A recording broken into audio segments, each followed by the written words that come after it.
ಕೊಲೆ ಆರೋಪಿಗಳನ್ನ ಪತ್ತೆ ಮಾಡಿ ನ್ಯಾಯಾಲಯಕ್ಕೆ ಹಾಜರುಪಡಿಸಿದ ಬೆಂಡಿಗೇರಿ ಪೊಲೀಸ್ ದಿನಾಂಕ 27/12/2024ರಂದು ಹುಬ್ಬಳ್ಳಿಯ ಮಂಟೂರು ರಸ್ತೆ ನಿವಾಸಿಯಾದ ಸ್ಯಾಮ್ಯುಯಲ್ ಮಬ್ಬು ಎಂಬಾತನನ್ನ ಕೊಲೆ ಮಾಡಿ ಆರೋಪಿಗಳು ಪರಾರಿಯಾಗಿದ್ದು, ಈ ಕುರಿತು ಬೆಂಡಿಗೇರಿ ಪೊಲೀಸ್ ಠಾಣೆಯಲ್ಲಿ ಪ್ರಕರಣ ದಾಖಲಾಗಿತ್ತು. ಹಿರಿಯ ಪೊಲೀಸ್ ಅಧಿಕಾರಿಗಳ ಮಾರ್ಗದರ್ಶನದಲ್ಲಿ ಹುಬ್ಬಳ್ಳಿ ದಕ್ಷಿಣ ಉಪವಿಭಾಗದ ಎಸಿಪಿ ಶ್ರೀ ಉಮೇಶ್ ಚಿಕ್ಕಮಠರವರ ನೇತೃತ್ವದಲ್ಲಿ ಬೆಂಡಿಗೇರಿ ಪೊಲೀಸ್ ಠಾಣೆಯ ಪೊಲೀಸ್ ಇನ್ಸ್ಪೆಕ್ಟರ್ ಶ್ರೀ ಎಸ್.ಆರ್. ನಾಯಕ್ ಮತ್ತವರ ಠಾಣೆಯ ಅಧಿಕಾರಿ ಸಿಬ್ಬಂದಿಗಳನ್ನು ಒಳಗೊಂಡ ತಂಡವನ್ನ ರಚಿಸಲಾಗಿತ್ತು. ಆರೋಪಿಗಳ ಬಗ್ಗೆ ಮಾಹಿತಿ ಕಲೆ ಹಾಕಿ ಸುಲೇಮಾನ್ ಬಳ್ಳಾರಿ, ಟೈಟಸ್ ಬಾಬು ವೆನ್ನಮ್ಮ, ಮಹಮ್ಮದ್ ಶಾ ಫಿರೋಜ್ಬಾದ, ಮೌಲಾ ಸಾಬ್ ರಮಜಾನವರ್ ಎಂಬ 4 ಆರೋಪಿಗಳನ್ನು ಬಂಧಿಸಿ ನ್ಯಾಯಾಲಯಕ್ಕೆ ಹಾಜರುಪಡಿಸಿರುತ್ತಾರೆ. ಕೊಲೆಗೆ ಹಣಕಾಸಿನ ವ್ಯವಹಾರ ಮತ್ತು ಕೌಟುಂಬಿಕ ಕಲಹದ ವಿಷಯವಾಗಿ ಕೊಲೆ ನಡೆದಿರುವ ಬಗ್ಗೆ ವಿಚಾರಣೆ ವೇಳೆ ತಿಳಿದು ಬಂದಿದ್ದು, ತನಿಖೆಯನ್ನ ಮುಂದುವರಿಸಲಾಗಿದೆ. 48 ಗಂಟೆಗಳ ಒಳಗೆ ಆರೋಪಿಗಳನ್ನು ಬಂಧಿಸುವಲ್ಲಿ ಯಶಸ್ವಿಯಾದ ಪೊಲೀಸ್ ಅಧಿಕಾರಿ ಮತ್ತು ಸಿಬ್ಬಂದಿಗಳ ಕಾರ್ಯವೈಖರಿಯನ್ನ ಮಾನ್ಯ ಪೊಲೀಸ್ ಆಯುಕ್ತರು ಶ್ಲಾಘಿಸಿರುತ್ತಾರೆ.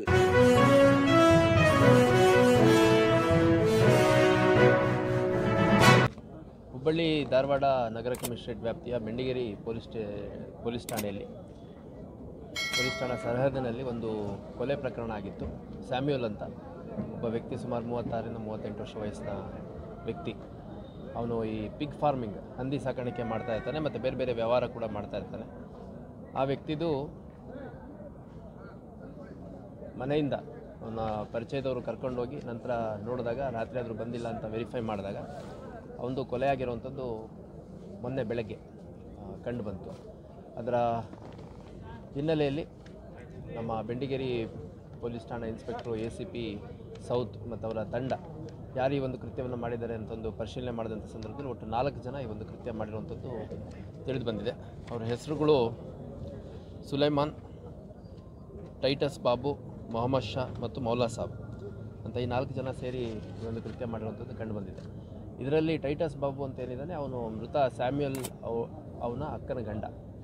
ಸೊ ಅಕ್ಕನ ಗಂಡ ನಡುವೆ ಭಾಳಷ್ಟು ವ್ಯತ್ಯಾಸಗಳಿರುತ್ತೆ ಮತ್ತು ಈಕೆ ತಮ್ಮನ ಜೊತೆ ಸೇರಿಕೊಂಡು ಬೇರೆ ಬೇರೆ ವ್ಯವಹಾರಗಳಲ್ಲಿ ತೊಡಗಿಸ್ಕೊಂಡಿದ್ದಾಳೆ ಮತ್ತು ಸ್ವಲ್ಪ ಆಕೆಯ ನಡತೆ ಬಗ್ಗೆಯೂ ಕೂಡ ಇವನಿಗೆ ಸದಾ ಸಂಶಯ ಇರುತ್ತೆ.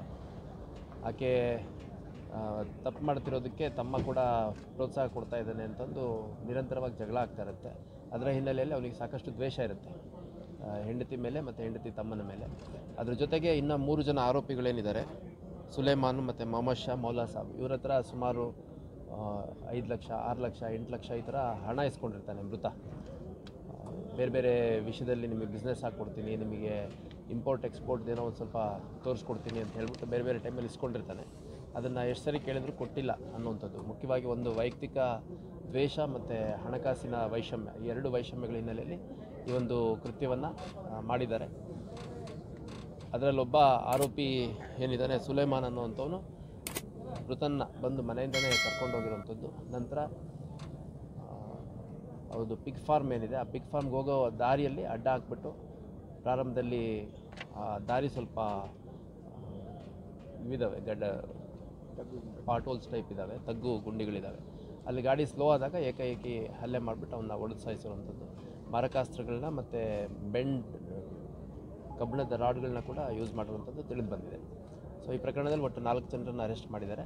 ಮತ್ತು ಇವರಿಗೆ ಪ್ರತ್ಯಕ್ಷವಾಗಿ ಪರೋಕ್ಷವಾಗಿ ಬೆಂಬಲ ನೀಡಿರುವಂಥವ್ರು ಇನ್ಯಾರಾದರೂ ಇದ್ದರೆ ಅದನ್ನು ವಿಚಾರಣೆ ಮಾಡಲಿಕ್ಕೆ ಈಗ ನ್ಯಾಯಾಲಯದ ಮುಂದೆ ಹಾಜರು ಮಾಡಿ ಮತ್ತು ಪೊಲೀಸ್ ಕಸ್ಟಡಿ ತೊಗೊಳ್ಳಿಕ್ಕೆ ಸೂಚನೆ ಇದೆ. ಸರ್, ಈ ಕೇಸ್ನಾಗ ಇನ್ನೂ ಒಂದು ಏನೋ ಇನ್ವಾಲ್ವ್ ಇರ್ತಾರಂತ ಆ ಟೈಮ್ದಲ್ಲಿ ಪಡೆಯೋದು ಅದೇನಾದರೂ ಇವಾಗ ಸದ್ಯಕ್ಕೆ ನಮಗೆ ತಿಳಿದು ಬಂದಿರೋದ್ರಲ್ಲಿ ಈ 4 ಜನ ನೇರ ಇನ್ವಾಲ್ವ್ ಆಗಿದ್ದಂಥವ್ರು, ಅಂದರೆ ಗಾಡೀಲಿ ಕರ್ಕೊಂಡು ಹೋದಂಥವ್ರು ಮತ್ತು ಸ್ಪಾಟಲ್ಲಿ ಇದ್ದಂಥವ್ರು. ಸೊ ಇದಕ್ಕೆ ಪರೋಕ್ಷವಾಗಿ ಯಾರ್ದಾದ್ರೂ ಬೆಂಬಲ ಇತ್ತಾ ಅಥವಾ ಈ ಕೃತ್ಯ ಮಾಡಿದಂಥ ಸಂದರ್ಭದಲ್ಲಿ ಇನ್ಯಾರಾದರೂ ಸಹಕರಿಸಿದ್ರಾ, ಯಾವುದೇ ರೀತಿಯಲ್ಲಿ ಇರ್ಬೋದು, ಅದು ಗಾಡಿ ಕೊಟ್ಟಿರೋದಿರ್ಬೋದು, ಹಣ ಕೊಟ್ಟಿರೋದಿರ್ಬೋದು, ಅಥವಾ ನೀನು ಮಾಡ್ಬಾ ನಾಳೆ ನಾನು ಸಪೋರ್ಟ್ ಮಾಡ್ತೀನಿ ಅಂತ ಹೇಳ್ಬೋದು, ಅದೇನೇ ಇದ್ರೂ ನಂತರದಲ್ಲಿ ಅವ್ರನ್ನೂ ಕೂಡ ವಶಕ್ಕೆ ತೊಗೊಂಡು ವಿಚಾರಣೆ ಮಾಡ್ತೀವಿ. ಮತ್ತು ಈ 4 ಜನರದ್ದು ಇನ್ನೂ ಹೆಚ್ಚಿನ ವಿಚಾರಣೆ ಅಗತ್ಯತೆ ಇದೆ. ಹಾಗಾಗಿ ಈಗ ನಮ್ಮ ಕಸ್ಟಡಿಗೆ ಬಂದು ಒಂದಷ್ಟು ಸಮಯ ಆದ ತಕ್ಷಣ ನಾವು ಹಾಜರು ಮಾಡೋವಂಥದ್ದು ನಮ್ಮ ಜವಾಬ್ದಾರಿ ಆಗುತ್ತೆ.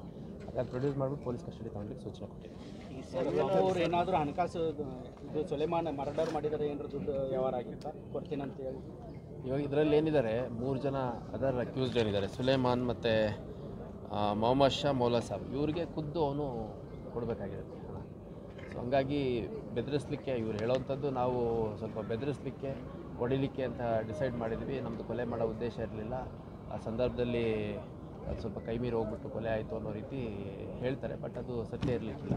ಸರ್, ಉದ್ಯಮಿ ಮನೆ ದರೋಡೆ ಸಂಬಂಧಪಟ್ಟ ಅರೆಸ್ಟ್ ಯಾರನ್ನ ಮಾಡಿದ್ದೀರಾ ಅಂತ? ಯಾವುದು? ಶಾ ಅವರು, ಮಹೇಂದ್ರ ಶಾ ಅವ್ರ ಮನೆ ದರೋಡೆ. ಅದು ಒಬ್ಬ ಆರೋಪಿಯನ್ನು ಅರೆಸ್ಟ್ ಮಾಡಿದ್ದೀವಿ. ಅವನು ಬೆಂಗಳೂರಲ್ಲಿ ಲೇಬರ್ ಕಾಂಟ್ರಾಕ್ಟರ್ ರೀತಿಯಲ್ಲಿ ಸಹಕರಿಸ್ತಾ ಇದ್ದಂಥವನು ಅನ್ನೋದು ತಿಳಿದು ಬಂದಿದೆ. ಹೇಳ್ತೀರಾ? ಅದು ಸಪ್ರೇಟ್ ಹೇಳ್ತೀನಿ. ಸರಿ, ಸ್ಯಾಮ್ಯುಯಲ್ ರಕ್ತ ಇಲ್ಲೇ ಇರ್ತಿದ್ರು ಸರ್. ಅದು ಇವರಿಗೆ ACP ನಾರ್ತ್ ಅಥವಾ ಅಶೋಕ್ ನಗರ ಇನ್ಸ್ಪೆಕ್ಟರ್ ಅವರಿಗೆ ಅದೊಂದು ಒಬ್ಬಂದು ಅರೆಸ್ಟ್ ಮಾಡಿದರು. ಅದು ಡೀಟೇಲ್ಸ್ ಕೊಡೋಕ್ಕೆ ಫೋಟೋ ಕೊಡ್ತೀನಿ. ಹಾಗೆ ಇವತ್ತು ಹೊಸ ವರ್ಷದ ಆಚರಣೆ ಹಿನ್ನೆಲೆಯಲ್ಲಿ ಮಾದಕ ವಸ್ತುಗಳ ವಿರುದ್ಧ ನಮ್ಮದೇನು ಅಭಿಯಾನ ಇತ್ತು ಅದನ್ನು ಮುಂದುವರಿಸಿ ಇವತ್ತು ಸುಮಾರು 620ಕ್ಕೂ ಹೆಚ್ಚು ಜನ ಅವಳಿ ನಗರದಲ್ಲಿದ್ದಂತಹ ಕನ್ಸ್ಯೂಮರ್ಸ್ ಏನಿದ್ದಾರೆ ಅವ್ರನ್ನ ತೊಗೊಂಬಂದು ಅವ್ರಿಗೆ ಯಾವುದೇ ಕಾರಣಕ್ಕೂ ಈ ಥರ ಚಟುವಟಿಕೆಗಳು ತೊಡಕಬಾರ್ದು ಅಂತಂದು ಎಚ್ಚರಿಕೆಯನ್ನು ಕೊಟ್ಟಿದ್ದೇವೆ. ಅದ್ರ ಜೊತೆಗೆ ಇದರಲ್ಲಿ ರ್ಯಾಂಡಮ್ ಆಗಿ ಯಾರ್ದಿನ್ನೂ ಸ್ವಲ್ಪ ಶಂಕಿತರಿದ್ದಾರೆ, ಅಂದರೆ ಯಾರ ಮೇಲೆ ಇನ್ನೂ ಡ್ರಗ್ ಕನ್ಸಂಪ್ಷನ್ ಮಾಡ್ತಿರ್ಬೋದು ಅಂತ ಅನುಮಾನ ಇದೆ, ಅಂಥವ್ರನ್ನ ಮತ್ತೆ ಮರುಪರೀಕ್ಷೆಗೆ ಒಳಪಡಿಸಲಿಕ್ಕೆ ಕೂಡ ಸೂಚನೆಯನ್ನು ಕೊಟ್ಟಿದ್ದೇವೆ. ಒಟ್ಟು ಸುಮಾರು 802 ಜನರನ್ನು ನಾವು ಐಡೆಂಟಿಫೈ ಮಾಡಿದ್ವಿ ಮಾದಕ ವಸ್ತುಗಳನ್ನು ಕನ್ಸ್ಯೂಮ್ ಮಾಡ್ತಾ ಇದ್ದಾರೆ ಅನ್ನುವಂಥದ್ದು.